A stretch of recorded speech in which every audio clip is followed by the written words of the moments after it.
Saja sudah membuka kita bersama-sama kembali saya Ibrani pasal 12. Kita akan melihat beberapa ayat Ibrani pasal 12 ayat 1 sampai dengan ayat yang ketiga. Kita akan melanjutkan khotbah saya tentang iman yang dimurnikan. Saya akan berbicara pagi ini tentang 7 tingkatan iman. Ibrani pasal 12 ayat 1 sampai dengan ayat yang ketiga.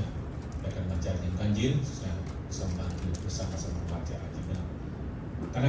Karena kita mempunyai banyak saksi bagaikan awan yang mengelilingi kita, marilah kita menanggalkan semua beban dan dosa yang begitu merintangi kita, dan berlomba dengan tekun dalam perlombaan yang diwajibkan bagi kita.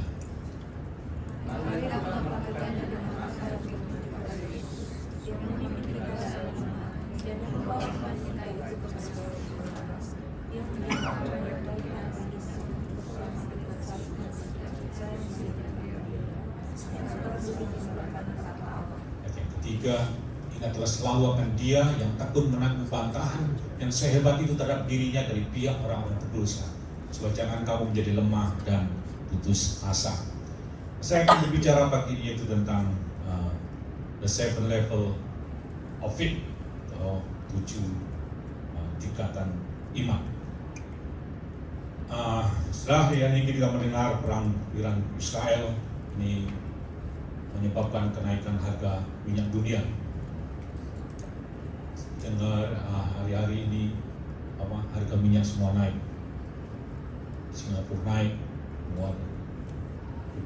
semua tempat harga minyak naik.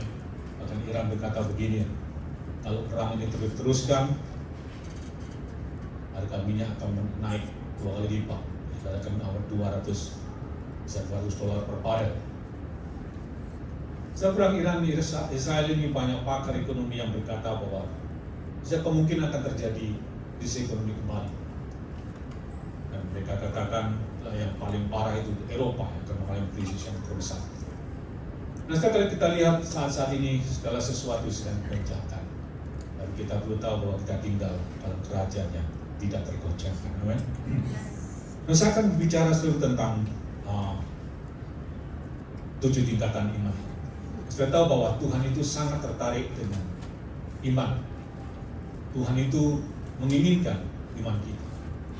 Tuhan mau iman kita ini terus bertumbuh, terus dimurnikan, bahkan mau mencapai pada kesempurnaan. Ibrani pasal 12 tadi dikatakan Tuhan Yesus yang akan memimpin kita dan membawa iman kita kepada kesempurnaan. Tuhan Yesus adalah pemimpin kepada iman yang akan membawa iman kita kepada kesempurnaan. Jadi iman kita ini yang menjadi perhatiannya Tuhan, atau targetnya Tuhan itu iman kita. Jadi iman kita ini yang akan dimurnikan dan disempurnakan. Itu Tuhan ingin supaya kita terus bertumbuh dari iman kepada iman dan dari kemuliaan kepada kemuliaan. Saya akan berbicara tentang 7 tingkatan iman ini. Beberapa minggu yang lalu saya berbicara tentang 2 minggu yang lalu dalam bulan ini bahwa apa itu sebenarnya iman itu. Mungkin sih bisa dibantu ditampilkan saja dengan cepat. Apa itu iman? What is faith? Faith itu adalah confidence in God, itu satu keyakinan kepada Allah. Iman itu adalah dependent upon God, ketergantungan kepada Allah. Jadi, dan yang ketiga iman itu adalah ketaatan kepada Allah. Ini ada definisi daripada iman. Jadi, apa itu iman? Itu keyakinan kepada Allah, kita bersandar bergantung kepada Tuhan, dan kita taat kepada Allah. Dan minggu yang lalu saya berbicara tentang bagaimana iman itu bisa bekerja, atau cara kerja daripada iman. Cara kerja daripada iman itu ada ditentukan tentang waktu dan panca indera kita. Nah, saya lanjutkan pagi ini, yaitu tentang 7 tingkatan iman. Saya akan menyederhanakan sederhana mungkin. Saya nggak akan lebih dari jam 12 kita sudah selesai, nggak usah takut. Nah, yang pertama, tingkatan iman yang pertama itu adalah yang disebut dengan iman yang kecil atau little faith. Jadi ada 7 tingkatan iman. Yang pertama itu adalah iman yang kecil atau iman yang sedikit. Jadi Tuhan mau iman kita itu sampai pada kesempurnaan. Nah, karena itu iman kita perlu bertumbuh. Nah, pertumbuhan iman yang pertama itu iman itu dimulai dari yang namanya iman yang kecil atau little faith. Coba kita lihat dalam Matius pasal 14 ayat 31. Matius 14 ayat 31. Kita baca bersama-sama, 2, 3. Segera Yesus mengulurkan tangannya, memegang dia dan berkata, "Hai orang yang kurang percaya, mengapa engkau bimbang?" Nah, saudara garis bawahi perkataan di situ, "Hai orang yang kurang percaya." Kalau dalam terjemahan bahasa Inggris mungkin bisa ditampilkan dalam bahasa Inggris lebih baik sedikit. Terjemahan bahasa Inggris agak jelas. Dan immediately Jesus stretched forth his hand and caught him and said to him, "Without of little faith, wherefore bist thou down?" Jadi dikatakan di situ apa? Little faith. Perkataan ini, iman yang pertumbuhan iman setiap kita itu dimulai dari iman yang kecil, little faith. Coba katakan little faith. Iman yang kecil. Apa yang dimaksud dengan iman yang kecil? Iman yang kecil ini adalah iman yang sedikit iman. Ada percaya, tapi ada ragu-ragunya. Sudah bisa ngerti ya? Karena dikatakan dalam bahasa ini makanya kamu yang kurang percaya. Kalau sampai di bahasa kan disebut kurang percaya. Jadi little faith ini adalah ada iman tapi sedikit. Bilang sedikit. Jadi ada iman tapi sedikit. Dan dia ada iman tapi sedikit dan ada keraguan-raguan. Jadi dengan bahasa yang sederhana itu little faith ini adalah agak kurang percaya. Ada iman sedikit tapi ada keraguan-raguan. Jadi itu perkataan yang disebut dengan little faith atau sedikit iman. Nah, dalam terjemahan bahasa aslinya perkataan kurang percaya ini kata oligopistos. Itu perkataan yang dipakai dalam terjemahan bahasa yang diterjemahkan di sini. Perkataan little faith, oligopistos, artinya little faith atau incredulous, ya, yang meragukan, ya, lacking of confident, jadi kurang percaya. Itu perkataan oligopistos. Jadi ada keraguan-raguan atau kurang percaya. Itu perkataan iman yang kecil. Jadi iman yang kecil itu berbeda dengan nggak percaya. Bukan nggak percaya. Kalau nggak percaya itu faithlessness. Tapi ini ada iman tapi sedikit. Percaya tapi agak sedikit ragu. Itu perkataan yang dipakai dengan little faith. Jadi iman yang kecil ini percaya tapi ada keraguan. Coba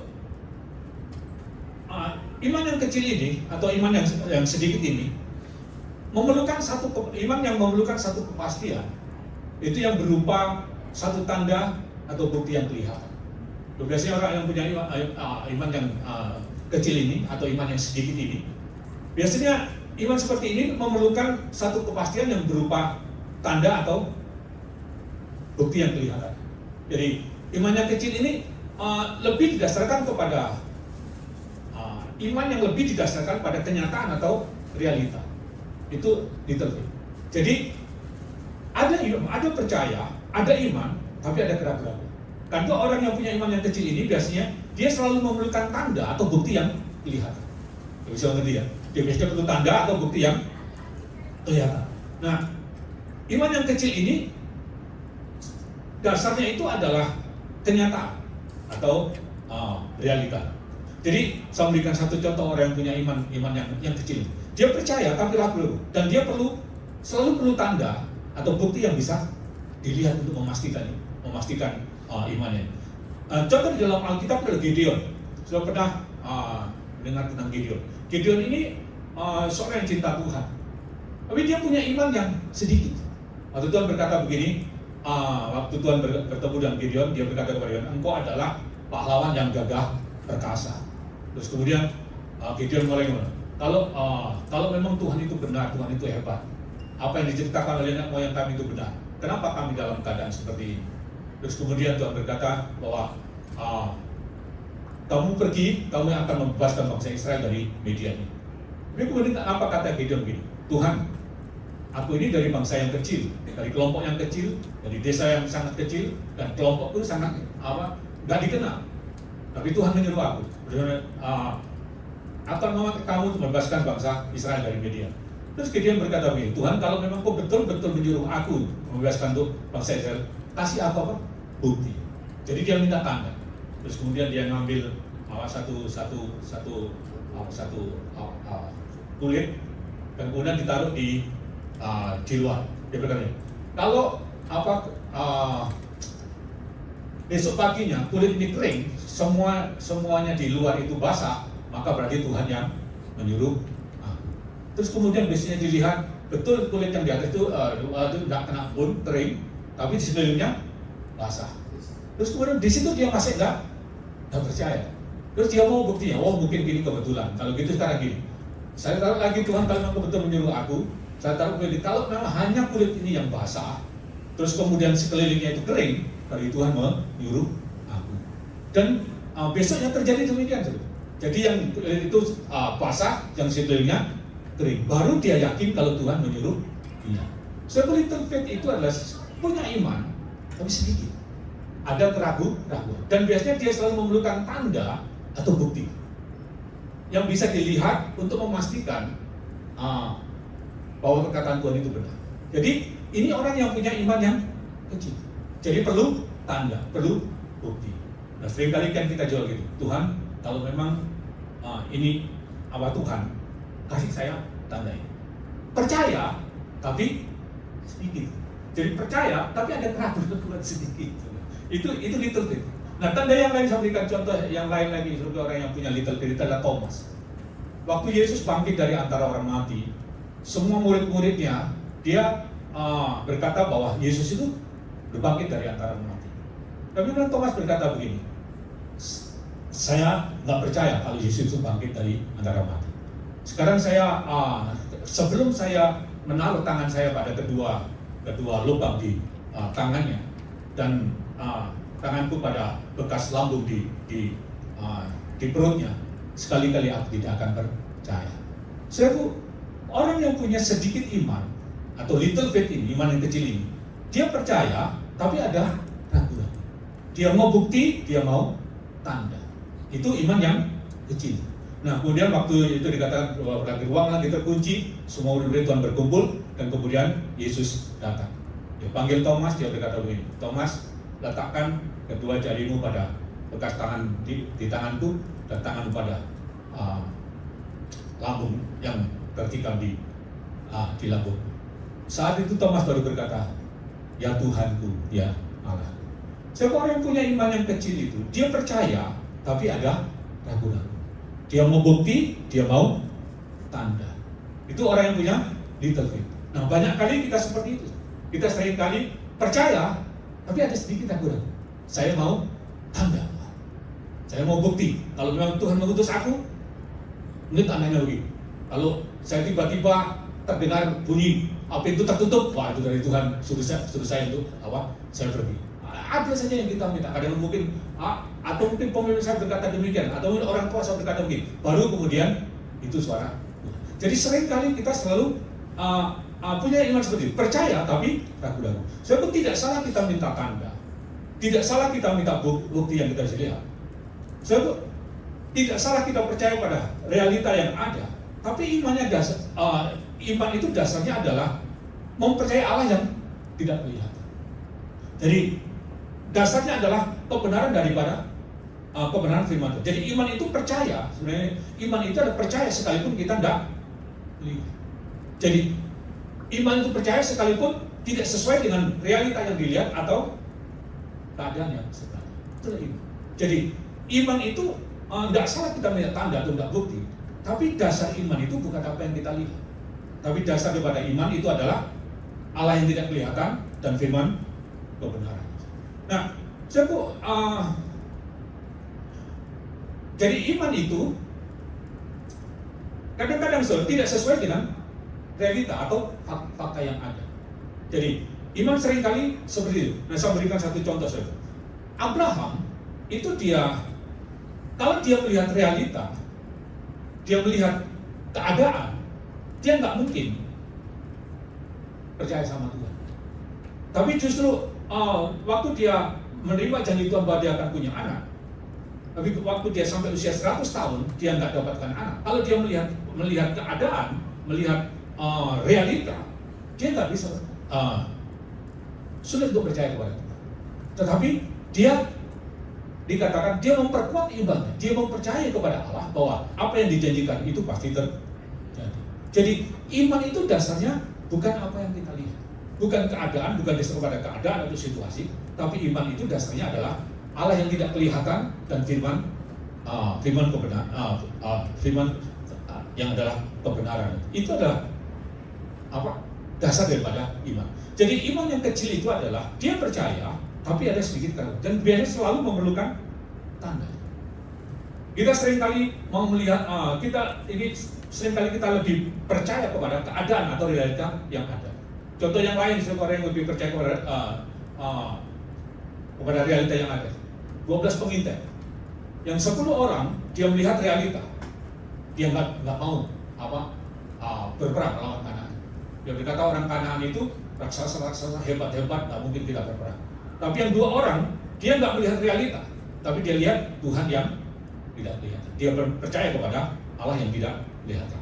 Jadi iman yang kecil itu adalah iman dia ada percaya tapi sedikit, atau bahasa itu kurang begitu yakin. Jadi Tuhan nggak berpaling dengan mereka yang memiliki iman yang kecil atau kurang iman.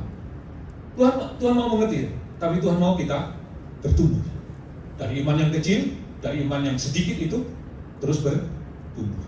Jadi yang pertama adalah iman yang kecil, little faith.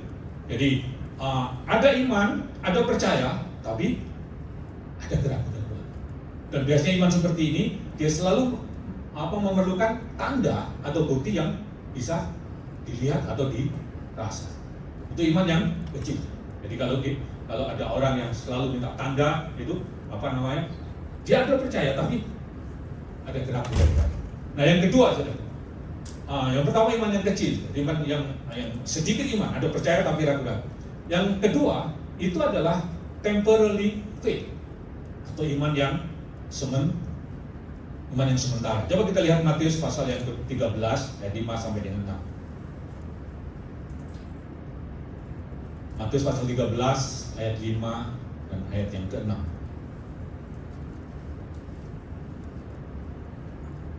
Baca kaji sebelum membantu ayat yang ke-6. Sebagian jatuh di tanah yang berbatu-batu yang tidak banyak tanahnya, lalu benih itu pun segera tumbuh karena tanahnya tipis.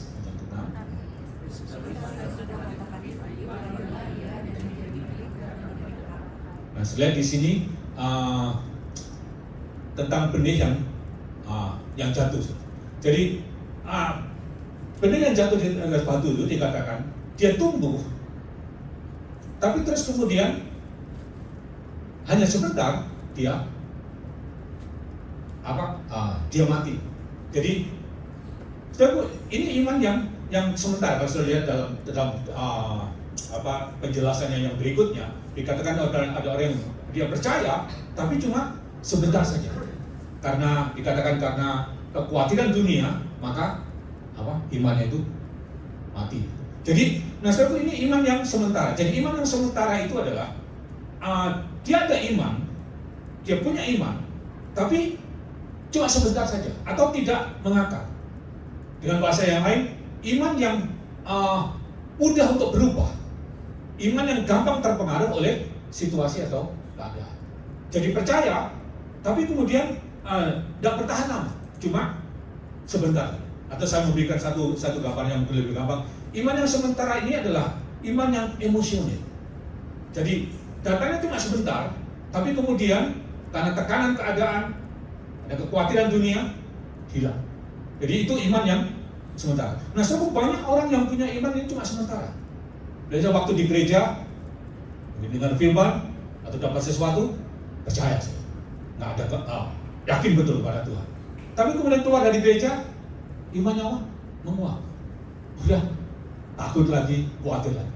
Nah, sebenarnya itu iman yang sementara. Jadi iman yang tidak berakar atau iman yang emosional. Nah, di dalam Alkitab ada beberapa contoh orang-orang yang punya iman yang emosional. Memberikan satu contoh yang sangat terkenal adalah Petrus.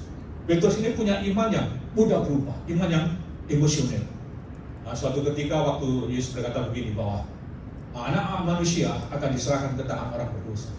Maka semua iman kamu ini semuanya itu akan tergoncangkan, akan digoncangkan. Kemudian Petrus berkata begini, Tuhan, sekalipun semua dari teman-teman itu goncang imannya, sekali-kali aku tidak akan tergoncang iman. Kemudian dikatakan oleh Tuhan Yesus, Petrus, sebelum ayam berkokok, kamu akan menyangkal aku 3 kali.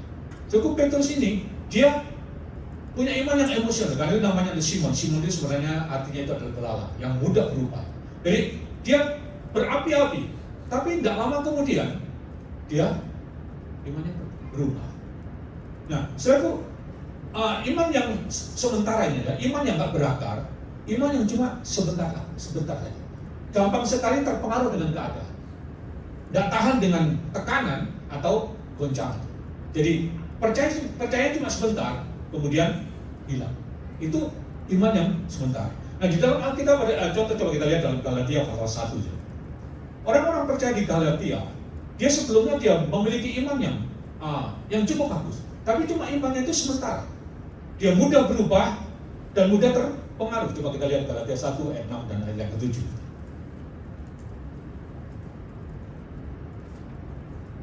Galatia 1 ayat 6 dan ayat 7 baca genap, sudah bisa membantu aja dan bersama-sama.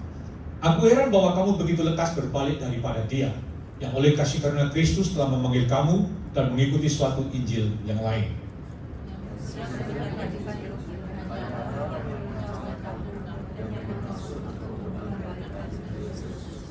Nah, saudara, orang-orang percaya yang ada di Galatia ini, waktu mereka mendengar Injil Kristus, yaitu Injil kasih karunia, mereka percaya kepada Yesus.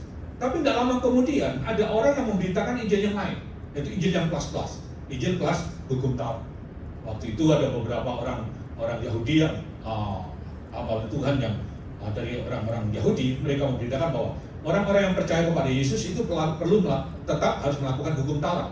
Itu waktu itu pertama yang menjadi syaratnya mereka juga harus disunatkan. Jadi, nah waktu orang Galatia ini dia mendengar berita daripada Paulus tentang Injil kasih karunia, bahwa orang diselamatkan itu karena percaya, diselamatkan karena kasih karunia, karena percaya kepada Yesus. Mereka percaya, tapi tidak lama kemudian ada orang membawa Injil yang lain, memberitakan bahwa kalau kamu percaya kepada Yesus, kamu juga perlu melakukan hukum Taurat. Kalau kamu nggak melakukan hukum Taurat, kamu nggak akan diselamatkan. Nah, saudaraku, iman orang-orang Galatia di sini mudah sekali berubah. Jadi mereka punya iman, tapi cuma sementara. Jadi suatu iman yang sementara ini adalah iman yang mudah berubah, iman yang tidak berakar, iman yang mudah dipengaruhi oleh keadaan atau tekanan. Jadi seorang yang memiliki iman yang sementara ini, itu mudah sekali berubah dan mudah menyerah. Jadi imannya cuma sebentar. Ada iman, tapi karena tekanan, karena kekhawatiran dunia, karena masalah, imannya hilang. Jadi orang bilang iman yang sementara itu iman yang yo-yo, ngerti ya? Kalau bahasa Ibrani, yo-yo. Jadi wah, sebentar iman, wah saya percaya Tuhan. Tapi tidak lama kemudian menguap. Itu iman yang sementara. Jadi yang pertama adalah little faith, iman yang sedikit. Dia ada percaya, tapi ada ragu-ragu. Dan orang yang punya little faith ini biasanya selalu perlukan bukti atau tanda yang lihat. Yang kedua, itu orang yang punya iman, tapi tidak tahan lama. Karena tekanan, karena percobaan, karena masalah, iman itu hilang atau berubah. Ini iman yang sementara. Yang ketiga, itu yang disebut dengan active faith. Jadi pertama iman yang kecil, iman yang sedikit iman. Yang kedua adalah iman sementara. Yang ketiga itu adalah active faith, atau iman yang aktif, atau iman yang bertindak, iman yang melangkah. Coba kita lihat Yakobus pasal 2. Yakobus pasal 2 ayat yang ke-14 dan ayat 22. Ini ya, intinya sama. Coba kita lihat Yakobus pasal 2 ayat 14. Saya bacakan ayat 14, sudah bisa membantu ayat yang ke-22. Apakah gunanya saudara-saudaraku jika seorang mengatakan bahwa ia mempunyai iman padahal ia tidak mempunyai perbuatan? Dapatkah iman itu menyelamatkan dia?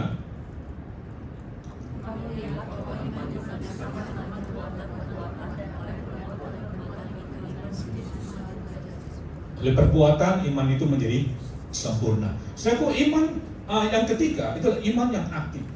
Jadi iman itu perlu satu tindakan. Iman itu perlu melangkah. Nah, ini berbeda dengan ini tidak berbicara tentang keselamatan dulu. Jadi yang dimaksud dengan perbuatan di sini adalah bukti daripada kalau orang itu percaya. Itu yang sebenarnya dibicarakan oleh Yakobus. Jadi kita percaya Yesus, kita selamat. Jadi perbuatan itu adalah bukti daripada iman kita kepada Yesus. Nah, yang saya jelaskan di sini bahwa iman itu adalah sempurna kalau dengan satu tindakan. Jadi yang ketiga itu iman yang aktif, iman yang bertindak, iman yang melangkah. Nah, cukup banyak orang anak-anak Tuhan yang memiliki iman yang pasif, setia sama Tuhan, rajin beribadah, taat kepada Tuhan, tapi mereka jarang menggunakan imannya untuk mendapatkan atau mengalami apa yang Allah janjikan. Jadi banyak anak Tuhan yang setia, yang soleh, yang rajin beribadah, tapi banyak mereka yang tidak menggunakan imannya untuk mendapatkan atau mengalami apa yang Allah janjikan. Karena itu banyak sekali orang percaya yang nggak punya pengalaman pribadi dengan Tuhan. Orang Kristen yang baik, tapi tidak punya pengalaman dengan Tuhan, tidak punya kesaksian dengan Tuhan. Jadi mereka punya iman, tapi imannya pasif. Nah, di dalam Alkitab ada satu contoh yang baik itu tentang anak yang terhilang. Saya pernah mendengar cerita tentang anak terhilang dalam Lukas pasal 15. Dikatakan di situ ada anak terhilang, anak yang bungsu, dia menggunakan haknya, dia minta warisannya, dan kemudian dia boroskan hartanya. Lalu dalam cerita dia pergi ke satu kota, dia boroskan hartanya, kemudian dia habis hartanya, dia kembali kepada bapaknya. Terus kemudian dipestakan oleh bapaknya. Tapi kemudian anak yang sulung, saudaraku, dia anak yang baik, dia taat sama bapaknya. Waktu melihat anaknya dipestakan, dia marah. Dia marah dengan bapaknya begini, aku ini anak yang baik, aku ini tidak pernah berontak sama orang tua, aku ini setia, tapi bapak nggak pernah kasih saya untuk potong kambing untuk pestakan saya. Terus kemudian bapaknya berkata begini, anakku, semua yang aku punya itu kamu punya. Nah, banyak kali kita orang seperti anak yang sulung. Kita punya semuanya, janji Tuhan diberikan pada kita, tapi kita tidak pernah mengalami atau menikmati apa yang dijanjikan. Kenapa? Karena kita nggak menggunakan. Iman kita pasif. Jadi kita perlu memiliki iman yang aktif, iman yang kita perlu melangkah, kita perlu menggunakan iman kita untuk kita mendapatkan atau mengalami janji-janji Tuhan. Di dalam Alkitab orang yang mengerti menggunakan imannya itu Yakub. Pada ketika waktu Yakub di rumah Laban, dia ini selalu diakali oleh Laban atau ditipu beberapa kali mengenai upahnya. Terus kemudian suatu ketika Yakub ini karena sudah kesal lagi, tapi kemudian dia mengajak Laban buat satu persetujuan, satu agreement. Terus dia berkata begini kepada Laban, dia pamannya, dia berkata, kamu ini selalu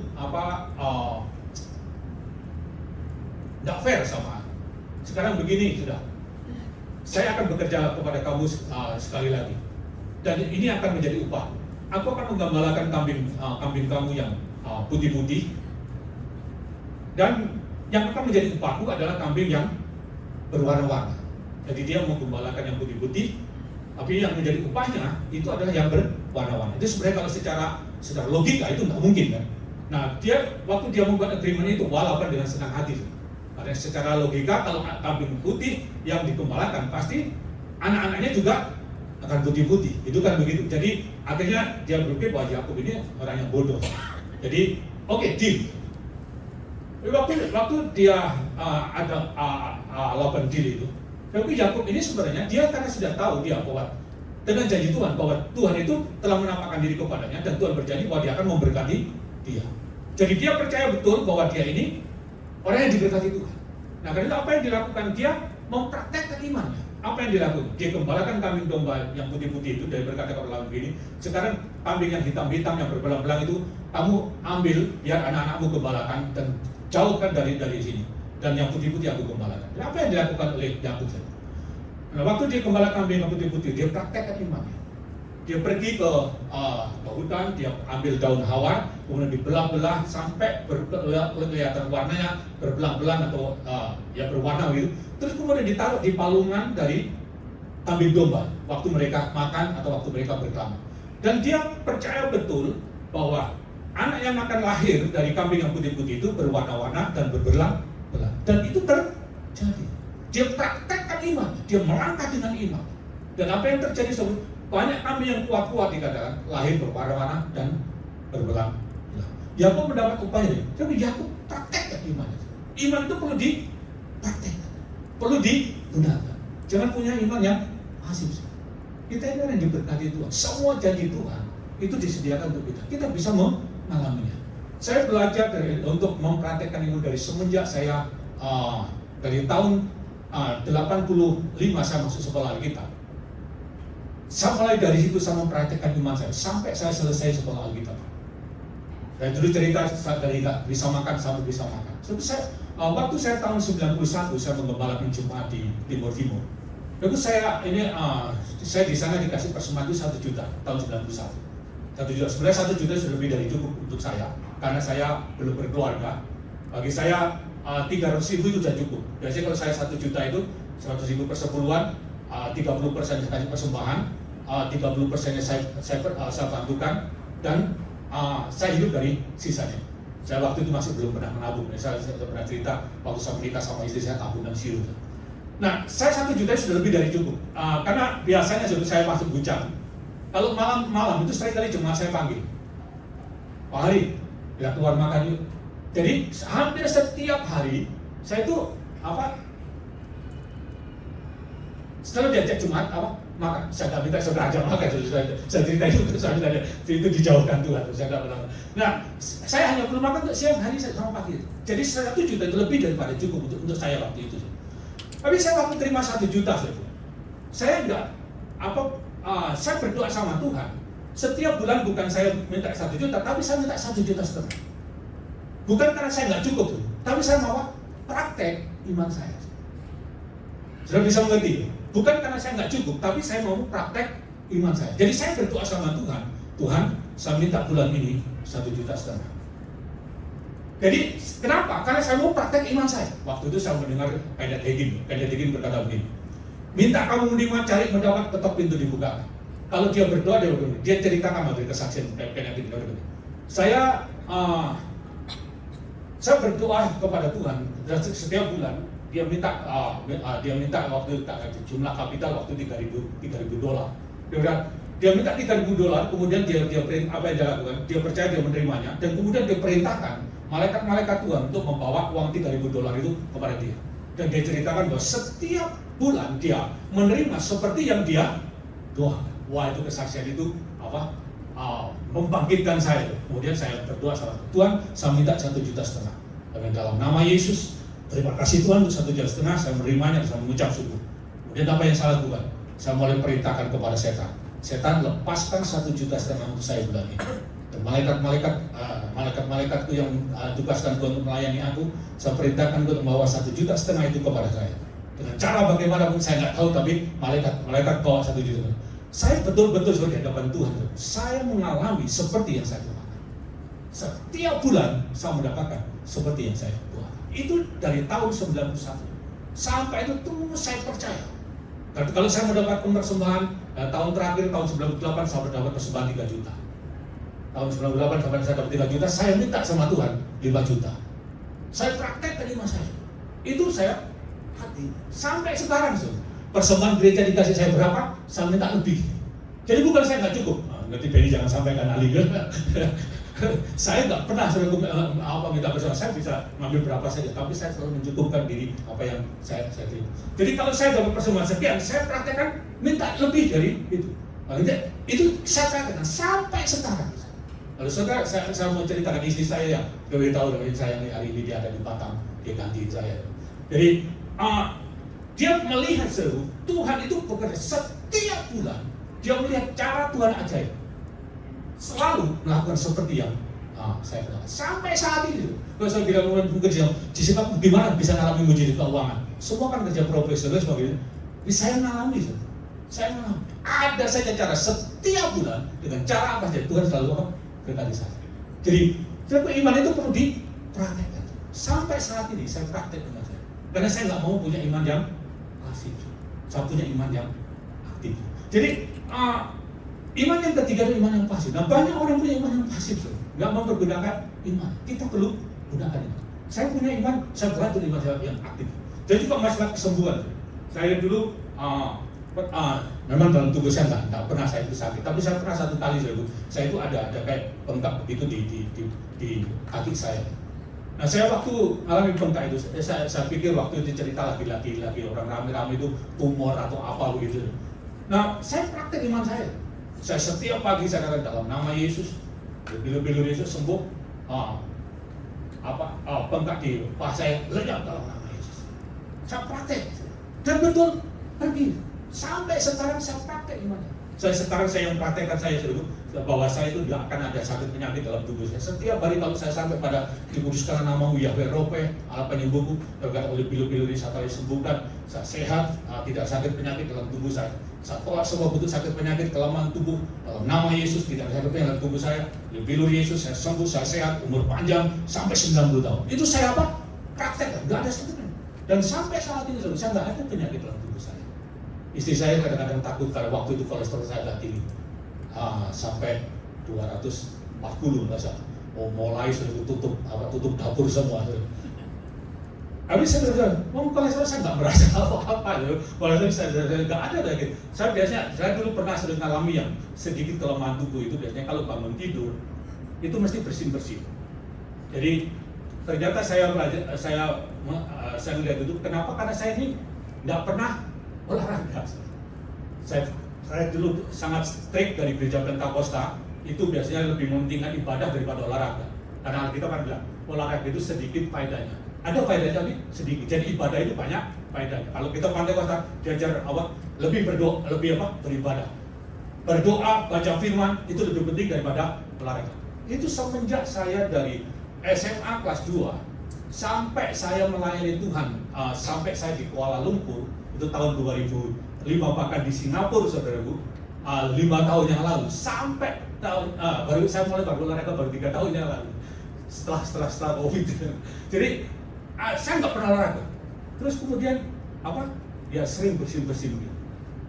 Terus baru kemudian saya ingin saya kurang. Akhirnya saya mulai olahraga.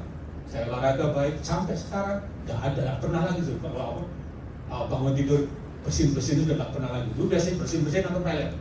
Misalnya penyakit nggak ada tuh. Karena setiap hari saya praktek.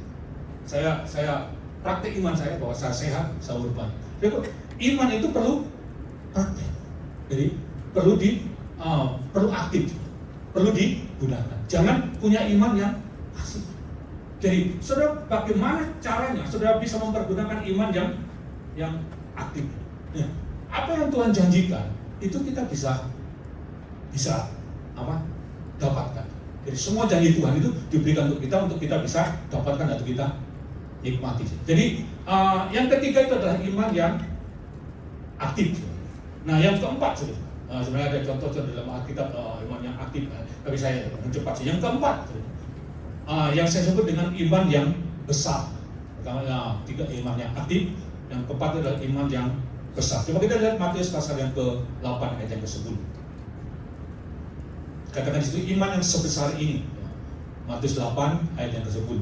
Kita baca bersama-sama 2, 3. Setelah Yesus mendengar hal itu, heranlah ia dan berkata kepada mereka yang mengikutinya, aku berkata kepadamu sesungguhnya iman sebesar ini tidak pernah aku jumpai pada seorang pun di antara orang Israel. Jadi iman yang besar. Nah, ini ceritanya waktu itu adalah perwira Rom yang minta supaya hambanya disembuhkan. Jadi iman yang besar. Apa itu iman yang besar? Iman yang besar itu adalah iman yang percaya total akan otoritas dan kuasa dari perkataan firman Tuhan. Jadi percaya total akan otoritas dan kuasa firman Tuhan. So, perwira Rom ini waktu itu dia hambanya sakit. Kemudian dia berkata kepada tua-tua Yahudi supaya minta tolong datang kepada Yesus supaya Yesus menyembuhkan hambanya yang sakit. Terus kemudian orang tua Yahudi berkata kepada Yesus, perwira ini layak untuk bertolong karena dia ini membantu banyak kepada orang Yahudi. Kemudian Yesus berkata, baik, aku akan pergi dan menyembuhkan hamba itu.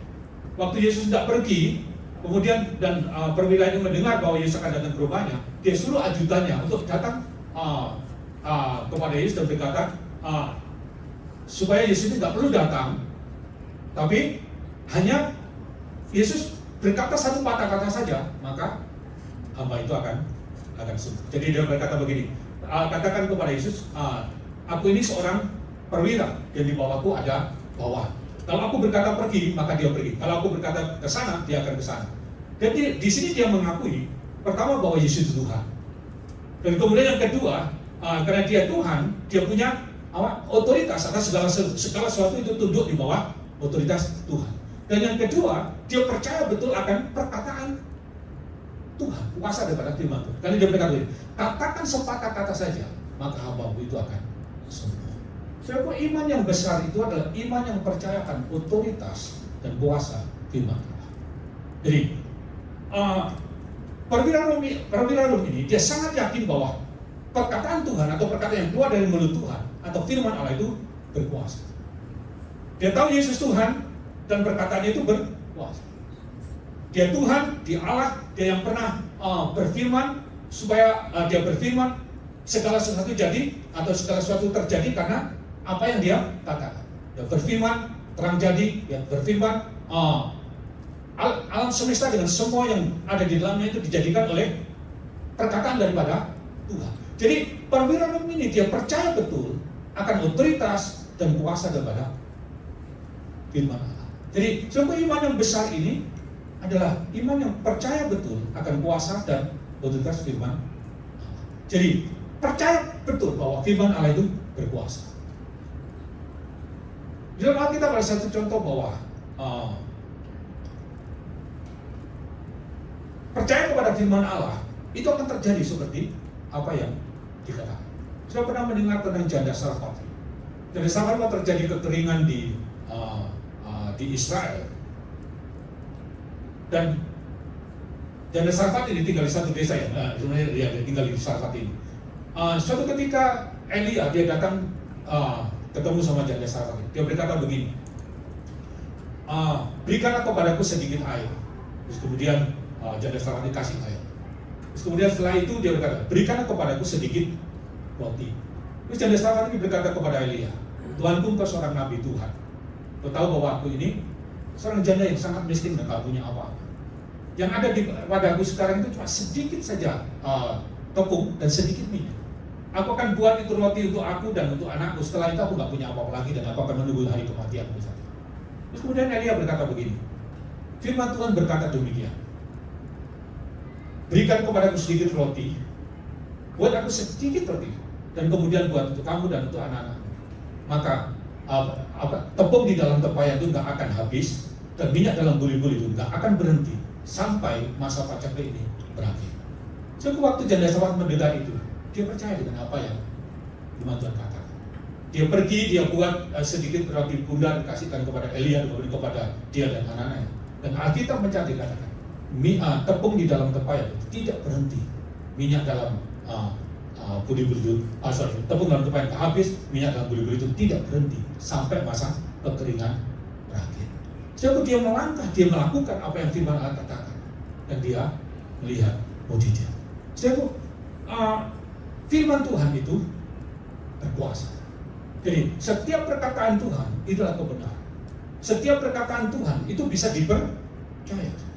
Janda Sarfat ini percaya dengan perkataan itu, perkataan Allah, dan dia melihat mujizat Tuhan.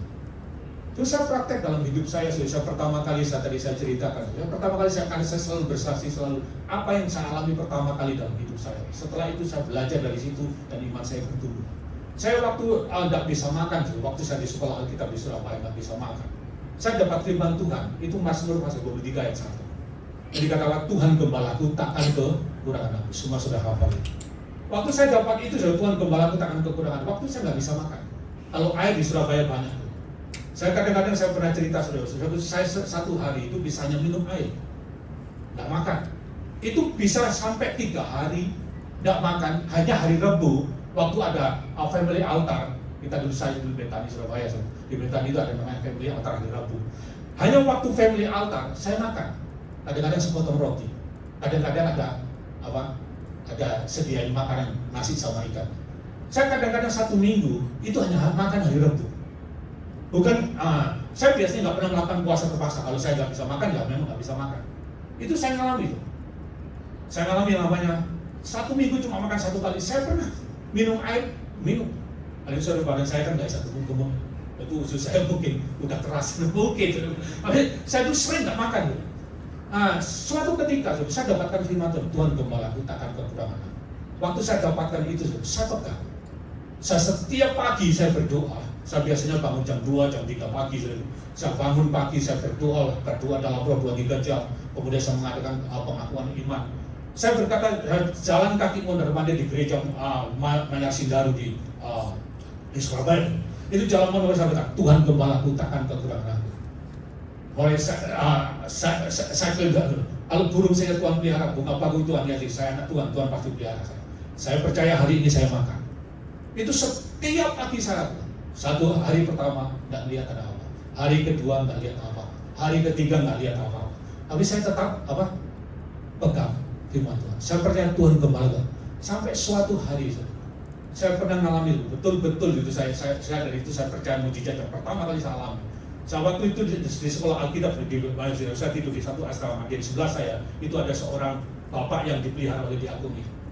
Hari-hari sebelumnya seluruh makanan diakoni itu hanya cukup untuk dia makan. Tapi anehnya seluruh hari itu waktu saya dapatkan firman itu dan saya pegang, saya percaya itu. Waktu itu saudara, orang yang diakoni, yang pelihara diakoni, hari itu saudara dia dikunjungi oleh keluarganya.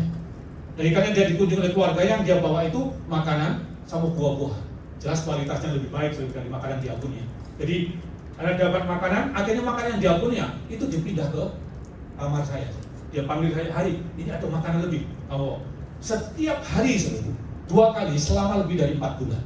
Itu yang dari kamar sebelah itu dari diakonnya pindah ke kamar saya. Saya 4 bulan dipelihara oleh seorang diakonnya. Apa kali ini bukan janda, duda ya. Jadi dipelihara. Saya mengalami, saya melihat, saya diingatkan. Kalau janda Sarfat saja bisa pelihara Elia, ini ini pelihara saya sampai 4 bulan. Saya bisa makan. Setiap hari saya makan dia. Dari bukan uang diakonnya, dari makanan yang dari diakonnya. Saya mengalami dari nggak bisa makan, dari semenjak itu saya yakin betul, dari nggak bisa makan, dari nggak punya uang, bisa punya uang, dari nggak bisa punya pakaian yang baik, bisa punya pakaian yang baik. Saya mengalami, karena itu saya yakin betul bahwa firman Allah itu berubah. Sampai sekarang saya belajar praktek iman saya belajar mempercayai firman Allah bahwa perkataan Allah itu adalah kebenaran. Jadi firman iman yang besar itu adalah yang mempercayai akan otoritas dan kuasa firman. Yang keempat gitu yang kelima. Iman yang besar yang kelima itu adalah strong faith. Roma pasal 4 ayat yang ke-20. Jadi iman yang besar yang kelima strong. Roma pasal 4 ayat 20, strong faith, iman yang kuat.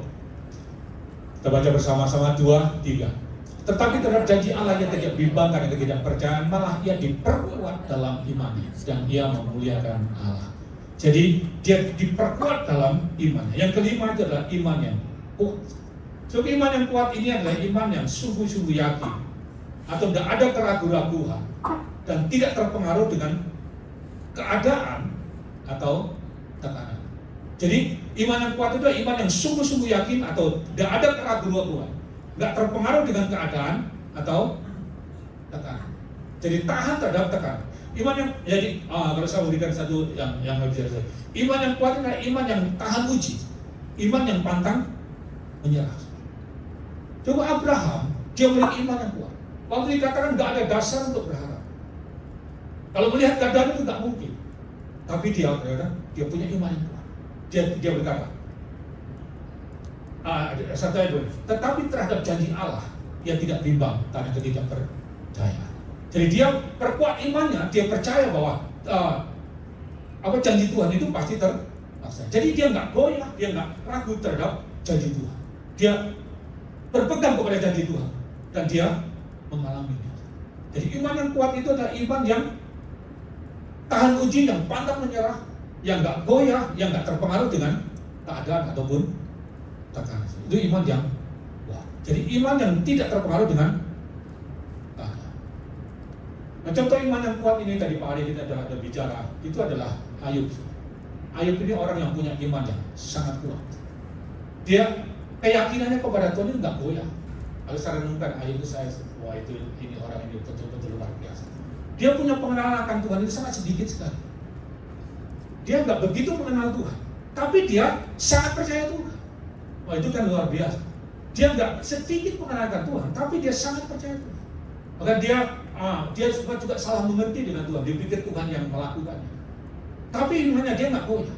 Dia berkata waktu dia mengalami masalah, dia berkata, dalam ayat pasal yang ke-23, coba kita lihat ayat 23 sebelum. Saya lihat tadi Pak Ari kita tampilkan juga. Jadi imannya Ayub dia tidak goyah, walaupun dia mengalami kesulitan dan penderitaan yang begitu hebat. Kalau saya lihat nggak ada orang yang pernah mengalami kesusahan seperti Ayub. Ayub pasal 23 ayat yang ke-10, coba kita lihat. Ayub 23 ayat 10, kita baca bersama-sama. Ayub pasal 23 ayat yang ke-10. 2, 3. Karena ia tahu jalan hidupku, seandainya ia menguji aku akan timbul seperti emas. Sebab Ayub ini punya iman yang kuat. Dia sedikit mengenal Allah, tapi dia sangat percaya kepada Allah. Dia mengalami pencobaan yang begitu hebat, segala sesuatunya habis, tapi dia tetap mempercayai Tuhan. Sebab ini orang yang punya iman yang kuat, iman yang teruji, yang nggak terpengaruh dengan keadaan. Dia tetap percaya kepada Tuhan. Contoh yang lain untuk iman yang kuat itu, iman yang teruji itu adalah Yusuf. Yusuf juga punya iman yang sangat teruji. Waktu dia dijual oleh saudara-saudaranya, dia ditolak dari keluarganya, dan kemudian dijual sebagai budak. Dia tidak marah, dia tidak sakit hati dengan saudara-saudaranya. Waktu dia digodain oleh istri Potifar, dan dicobai, dia difitnah, bahkan dimasukkan penjara. Jadi dia tidak kecewa, dia tidak sakit hati dengan Tuhan. Tapi dia berkata, waktu dia bertemu dengan saudaranya, dia berkata begini, kamu memang mereka yang jahat terhadap aku, tapi Tuhan merubahnya menjadi yang baik. Dia tetap takut akan Tuhan, dia tetap mempercayai Allah.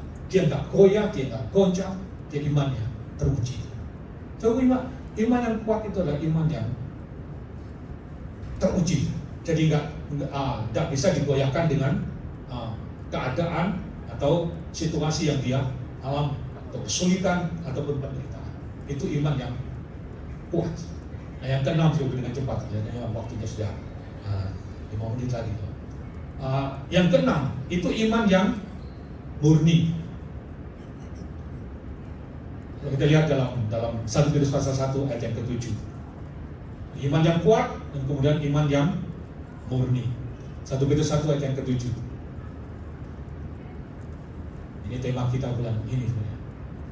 Maksud semuanya itu ialah untuk membuktikan kemurnian imanmu yang jauh lebih tinggi dari nilainya daripada emas yang fana yang diuji kemuliaan dengan api, sehingga kamu memperoleh puji-pujian dan kemuliaan kehormatan pada hari Yesus Kristus menyatakan dirinya, untuk membuktikan kemurnian imanmu. Jadi yang keenam adalah iman yang murni. Sebab iman yang murni itu adalah iman yang genuine, iman yang tulus, atau iman yang, kalau saya berikan satu contoh, saya jelaskan 2 minggu yang lalu. Iman yang murni adalah iman yang bukan kalau, jadi bukan foundation, jadi bukan kalau. Jadi banyak jadi iman yang kalau. Jadi kalau saya tidak diberkati Tuhan, kalau saya diberkati Tuhan, maka saya begitu. Kalau saya ditolong Tuhan, maka saya. Sebab kalau iman yang murni itu, iman yang bukan kalau, tapi iman yang walaupun. Walaupun saya nggak melihat, walaupun saya nggak mengalami, walaupun saya menghadapi banyak masalah, tapi saya tetap percaya sama Tuhan. Itu iman yang murni. Jadi iman yang bukan kalau, tetapi iman yang walaupun.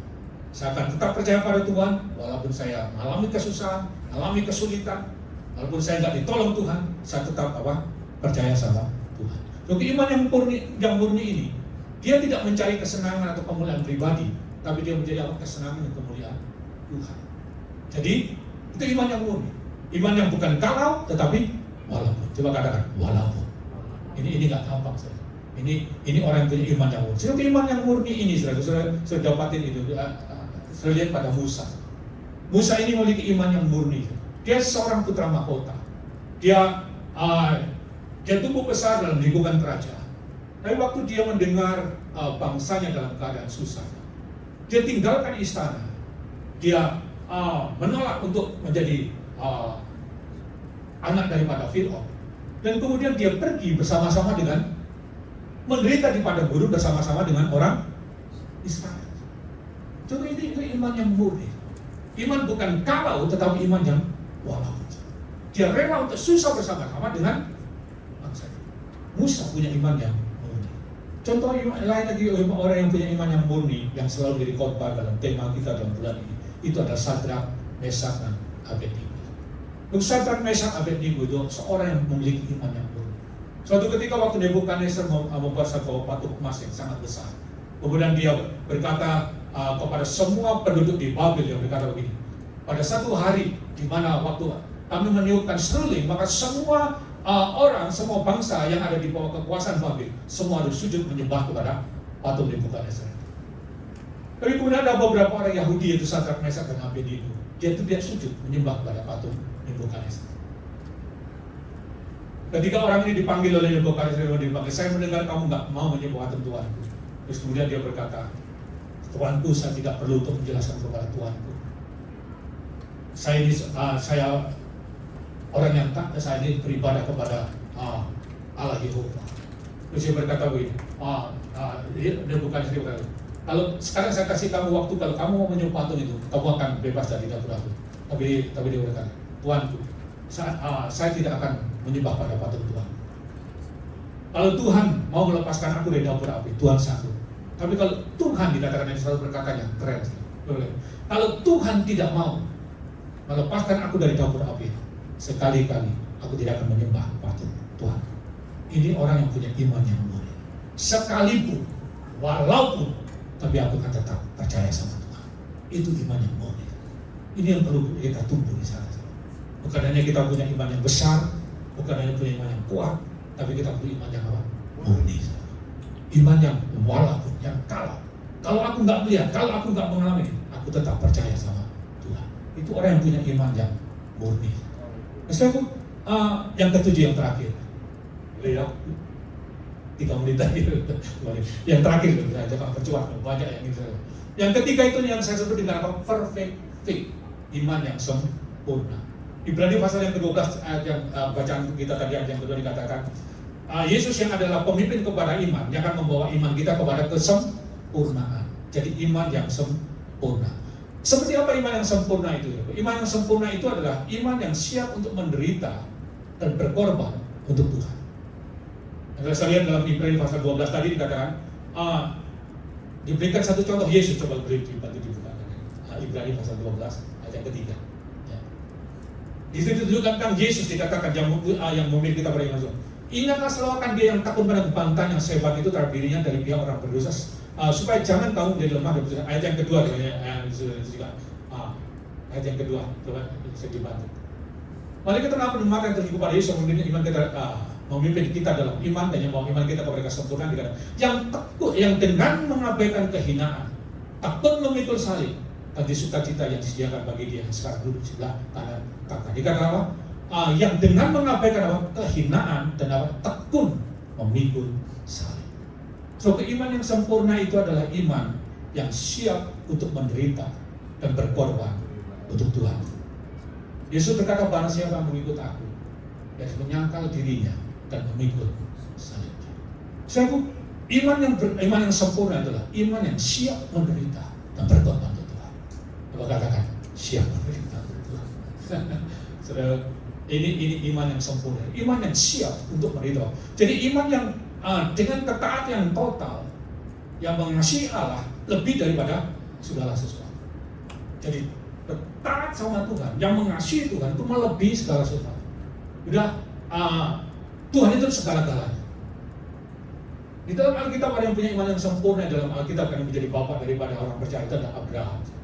Dia memiliki iman yang sempurna. Waktu Tuhan berkata kepada Abraham, Abraham, bawa anakmu ke Gunung Moria dan persembahkan sebagai korban. Saudaraku, waktu Abraham disuruh menjadi, saudara bayangkan, Abraham usia 100 tahun baru dapat anak. Saya bisa bayangkan, saudara, saya punya anak 2. Saya sangat sayang anak saya. Saya itu kadang-kadang saya nggak pernah ekspresi, tapi anak saya tahu kalau saya itu sangat sayang sama dia. 2 anak saya sangat sayang sama dia. Bayangkan saudara Abraham, 1 anak satu-satunya. Dia pasti sangat cinta sama Abraham. Tapi kepada Tuhan dia, Tuhan itu apa? Segala-galanya. Dia Tuhan persembahkan sebagai korban. Dia bawa Ishak ke Gunung Moria. Waktu di tengah jalan Ishak berkata begini, Bapak, kayu, parang sudah ada, tapi di mana kambing domba yang itu? So bisa bayangkan saudara, pedihnya hati Abraham waktu ditanya begitu. Padahal sebenarnya yang mau dikorban itu adalah anaknya. Tapi Abraham itu dia mengasihi Allah lebih daripada Ishak. Dia dalam hati dia berkata begini, kalau seandainya Ishak mati, saya tahu Tuhan akan mengambil dari saya. Tuhan sanggup membangkitkan Ishak. Itu percaya. Tapi apa kasihnya kepada Tuhan itu lebih daripada segala-galanya. Dan waktu dia sampai di Gunung Moria, dia tata persembahan di atas altar, dan kemudian dia ambil Ishak. Dan saya tahu pasti dijelaskan, Tuhan suruh saya untuk persembahan kamu sudah Tuhan. Saya bisa bayangkan pada waktu itu dia taruh dari altar, dan kemudian dia mau potong, tapi Tuhan berkata, Abraham, jangan lakukan itu. Aku tahu hatimu, bahwa mengasihi aku lebih segala sesuatu. Satu orang yang punya iman sempurna itu, dia punya ketaatan yang total dan punya kasih yang dalam kepada Tuhan, dan dia rela berkorban. Itu orang punya iman yang sempurna. Di dalam Alkitab, saudara kalau lihat dalam orang yang punya iman sempurna itu adalah Paulus. Paulus itu imannya sama Tuhan itu sempurna. Dia rela berkorban, rela menderita. Coba kita baca saja dengan cepat. Coba kita lihat Paulus dengan cepat. 2 Korintus pasal 11 itu. Saya melihat ini itu betul-betul luar biasa. Paulus ini orang yang cinta sama Tuhan. 2 Korintus pasal 11 ayat 23 sampai 28. Saya baca kaji supaya bisa membantu ayat yang genap. 2 Korintus 11 ayat 23 sampai dengan ayat yang ke-28. 2 Korintus pasal 11 ayat yang ke-23 sampai 28.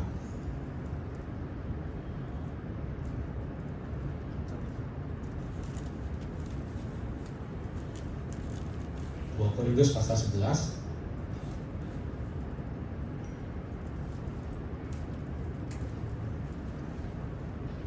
bisa.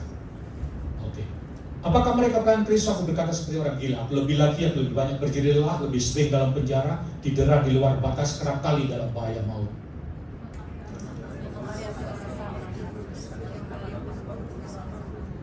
Ada 3 kali aku didera, 1 kali aku dilempari dengan batu, 3 kali mengalami karam kapal, sehari semalam aku terkatung-katung di tengah laut.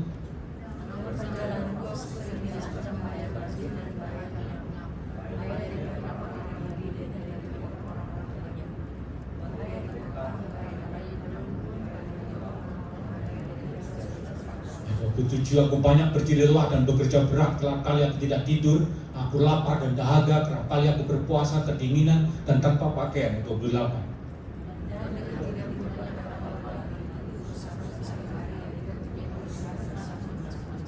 Lihat Paulus, dia rela menderita untuk Tuhan. Maka dia pernah ada satu perkataan yang lain, apa kamu nggak bisa seperti rasul-rasul lain? Rasul lain punya istri, bisa punya keluarga, tapi aku enggak. Semua aku lakukan apa? Karena aku mau melayani Tuhan. Dan itu Paulus. Coba kita lihat dari ayat 2 Timotius pasal 4. Lihat itu. Dia rela menderita untuk Tuhan. Bahkan dia sempurna imannya. Dia mati. Dia mati untuk Tuhan. 2 Timotius pasal 4 ayat 5 sampai 8. Coba kita lihat 2 Timotius pasal 4 ayat 5 sampai 8. Karena begini kepada dia, tetapi kuasai dirimu dalam segala hal, sabarlah menderita, lakukanlah pekerjaan pembinaan dan tunaikanlah tugas pelayanan. Itu mengenai dirinya itu lihat. Ayat 6, 2, 3.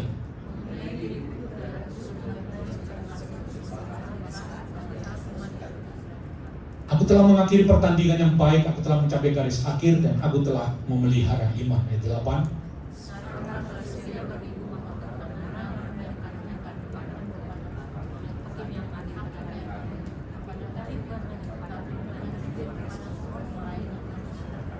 Saudara lihat Paulus, dia rela menderita untuk Tuhan. Bahkan dia melayani Tuhan all out sampai dikatakan dia tahu bahwa hari kematiannya sudah dekat. So dia rela berkorban, bahkan dia rela mati untuk Tuhan. Kalau sudah apa yang terjadi dengan Paulus? Kematian Paulus itu waktu dia ada di Roma, dia dipenggal. Saya pernah pergi ke Roma sebenarnya, dan kemudian saya diajar dibawa ke satu tempat. Itu ada untuk mengingat kematian Paulus itu ada air mancur. Air mancur ini yang bisa dibilang bahwa waktu Paulus dipotong, dia dipenggal itu, dia kepalanya putus itu dia 7 kali dia menurut mereka. Tapi tempat itu diperingati, tempat di mana Paulus dipenggal. Itu tahun 60 Paulus dipenggal. Jadi ini bukan cerita, tapi itu sejarah, itu real. Bahwa Paulus mati menantu Tuhan. Jadi kenapa? Dia punya iman yang sempurna. Dia berkata, aku telah mengakhiri pertandingan dengan baik. Aku telah mencapai garis akhir. Aku telah sampai garis finish. Dan saat kematianku sudah sangat dekat. Dan telah bagiku telah sedia mahkota yang disediakan bagiku. Satu orang yang punya iman yang sempurna, itu dia rela menderita dan korban untuk Tuhan. Dia mengasihi Tuhan melebihi dari segala sesuatu. Itu orang punya iman yang sempurna. Terima kasih.